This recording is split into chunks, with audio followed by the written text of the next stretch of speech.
Welcome back, guys. Today we're going to be focusing on training year or the training year. And when we look at the syllabus on where we are up to option 4, improving performance, and we are under planning your training year in brackets periodization.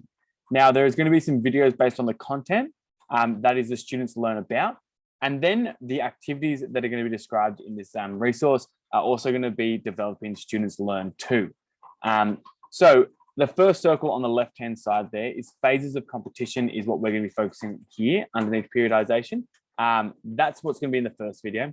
In the second video, we're going to have sub-phases and sport-specific sub-phases. And then in the third video, we're going to have peaking and tapering.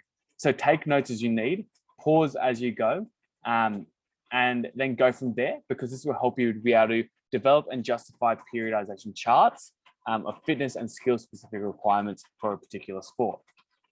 So to start off with, though, we're looking at phases of competition, and we're going to be looking at the pre-season, the in-season, and off-season. And for the pre-season, another name for this is the preparatory phase, so the preparation phase. The in-season, another name for this is the competitive phase, and the off-season is a transitional phase, or transition phase. In the initial season, so the pre-season, this initiates our training year. This is the start to it. It gets us ready for the whole year. It's the initial of the plan.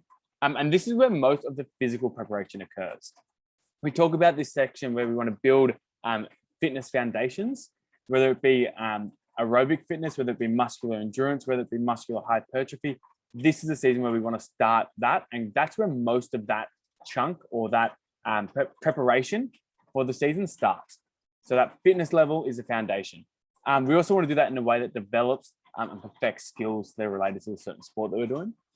And just as a rule of thumb, typically team-based sports have a shorter preparation or pre-season compared to individual-based sports. And underneath preparation, there are 2 sub-phases. We also call these sub-phases, in this sense, mesocycles.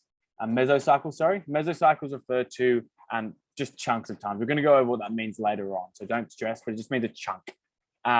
So we've got the general preparation phase, and then we've got the specific preparation phase. So when we move over to the general one, this focuses on athletes' weaknesses. So is there aerobic fitness up to scratch? Is there muscular endurance up to scratch? Is there muscle hypertrophy up to scratch? And we want to build strong foundations. So whatever their weaknesses are, we want to attack that through high volume training. We also want to focus on techniques and game strategy in this sense. So I kind of like developing game plays and things like that. And then we've got specific the specific preparation phase. And this is where we talk about more specific areas. So things like focusing on energy systems. Which energy systems are we going to use? What do we need to focus on? Is it going to be a 100-meter sprint? Do we focus on the 100-meter sprint being the ATTC system? Or we talk running the marathon where we need the anaerobic system. We also want to talk about skill-related components in this section. So we want to be building up our skills, whether it be in rugby union, passing a football accurately and hitting the target every time.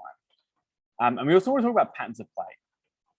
Then we move on to the competitive stage. This is the second main phase. And we talk about the pre-competition and the competition itself. The aim of this is that with every competition event, we have an unload or a taper off prior to the major playoffs of competitions. So we want to be performing at our peak when we need to be performing at our peak. So the pre-competition phase, focus on athletes where they refine their techniques. We want to be developing as much technique as possible. The tactical phase afterwards is what we're going to be focused on. So we're going to be focused on the tactical aspects of the games. And this is where we make minor adjustments. So we start adjusting different things, getting the team working cohesively, or if you're an individual athlete, you're going to be making adjustments to maybe your technique and things like that. So a good example of this is trial games, where in the NRL, they will play a bunch of games that don't count towards anything. And this is where the coaches can see what adjustments need to be made, and they can make that.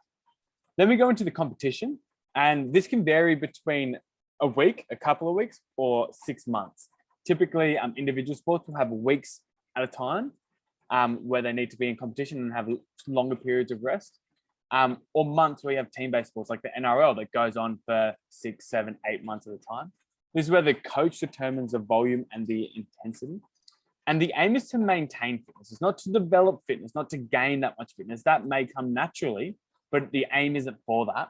And it's also aimed to refine skills. But the main thing is not to overtrain. That's the main role of the coach, is not to overtrain, whether it be mentally overtraining or physically overtraining. And then we come to the last section, which is the off season. This is the part where we're coming out of the end of the season. We finish all our games.